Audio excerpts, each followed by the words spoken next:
Hello everyone and welcome to another video. In this video I'm going to talk about the ENFP personality type and what you should never say to this type. So basically they don't like to be grounded, they are very creative and very loving of freedom. So saying stuff like you have to be more grounded or saying stuff like you were definitely flirting with me, that will definitely make them angry or at least a little bit annoyed with you. So if you want to know what not to say to an ENFP, stick around, watch the entire video, and I hope you enjoyed.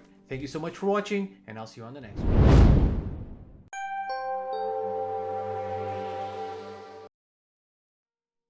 Things you should never say to an ENFP. Number 1. You won't be able to. ENFPs hate being undervalued. There's a misconception that they are not able to bring projects to fruition. And that might give rise to comments like, "You'll never be able to finish it," or, "You'll move on to something else before you're done with that."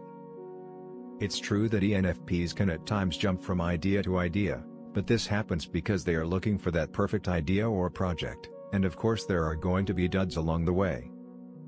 Telling an ENFP that they won't be able to do something will only fuel their fire, and make them want to do it even more, if only just to prove the other person wrong. But make no mistake, when an ENFP sets their sights on something very significant to them, or finds the perfect project, they are vigorously invested. Number 2, you need to be more grounded. Accusing an ENFP of not being realistic enough is sure to give rise to discomforting feelings. ENFPs are dreamers and inventors at heart. If inventors were grounded and restricted in their capacity for imagination, they wouldn't be very good inventors, would they? Telling an ENFP to be more grounded is like disregarding who they are. Not taking advantage of their best attributes is a flagrant waste. It's the same thing as saying that their creativity is more of a nuisance than an attribute, and that they should change the core of who they are. Number 3, hurry up, that's good enough. If there's something ENFPs do not like, are deadlines. When they are given an assignment, they need to make sure that what they're working on is going to be of high quality, or at least up to their standards. Forcing them to rush, or hurry up, will not give them enough time to bring the full potential of their concept into reality. Coupling that with, "that's good enough," makes it even worse. They like to unleash their imagination for a while, and see what comes out of it. If they don't have enough time, and end up with good enough results, they'll feel exasperated, dissatisfied, feeling like they could have done better, and that other people are not witnessing the true power of their ingenuity. Number 4, decide already. The most joyful aspect of being a creative and imaginative person is the brainstorming side of it. Imagining possibilities and outcomes energizes them. They like to explore various different aspects of their ideas. Pondering, questioning, and testing the foundation of common beliefs is something they like to take their time doing.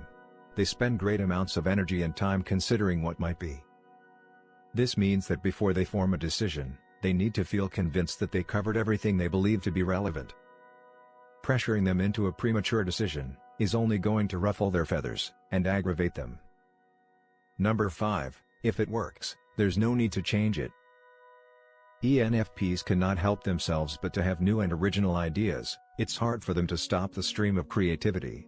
What's been done over and over again is boring and feels draining to them.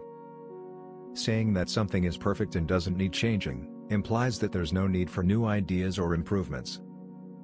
But I can say with confidence that a great number of ENFPs have proven to themselves over the course of their lives that there's always room for improvement, or new, fun, and more exciting ways to do things.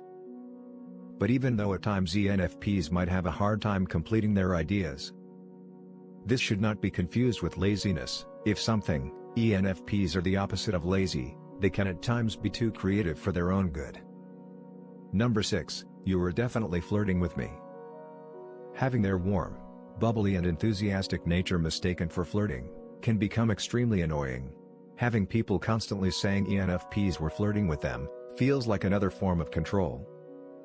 Not only it can give rise to harmful rumors, but also makes them feel like they can't freely express themselves. ENFPs dislike everything that is restricting, especially when it comes to their personality. More so, when they're so accepting of others, they just wish that others would accept and understand them for who they are, and not misinterpret their intentions. Number 7, that's so typical. There's nothing typical about an ENFP. As a type, they are very singular. The only people that are like ENFPs are other ENFPs. And even amongst themselves, we can find many different variations.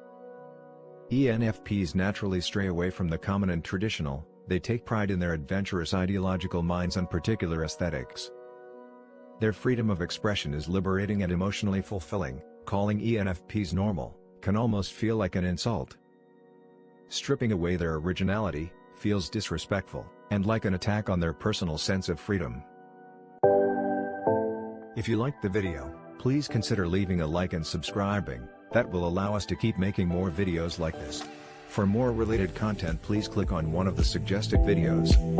Thank you for watching.